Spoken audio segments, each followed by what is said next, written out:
అవన్నీ మనల్ని పరలోక రాజ్యానికి తీసుకెళ్ళవు.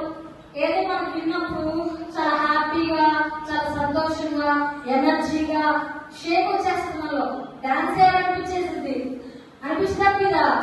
సాధారణ అట్లాగే ఉంటాడు. కానీ వాడు ఏం చేయాలి? నేను ఆ పాట కాదు వినాల్సింది, నేను ఏ పాట వినాలి? ఏసే పాట వినాలని చెప్పి ఏం చేయాలి?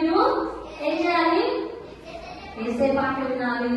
మంచి డిసిప్లిన్ గా ఉండాలి. మీ చదువులో కూడా మీరు ఫస్ట్ ఉంటే ఏసే చాలా సంతోషపడతారు. మళ్ళీ జూన్ లో స్కూల్స్ ఓపెన్ అవుతాయి కదా, మీరు ఏం చేయాలి? అప్పుడు చక్కగా ఏం చేయాలి? చదువులో ఫస్ట్ ఉండడానికి ప్రయత్నం చేయాలి. వాళ్ళుంటే నేను ఫస్ట్ నేను ఉండాలి అని పోటీ పడాలి. పోటీ పడుతూ చదవాలి. మీకు చదవడం రావట్లేదనుకో, అప్పుడేం చేయాలి? చిన్న మోకాలు వేసి, ఏసైనా చర్చిలో అయినా ఇంటికి వెళ్ళినా మోకాలు వేసి, ఏసయ్యా నాకు చదువు రావట్లేదు, ఏసయ్యా నా ఫ్రెండ్ కంటే నేను ఫస్ట్ ఉండలేకపోతున్నానయ్యా, నాకు మంచి జ్ఞానం వేసయ్యా,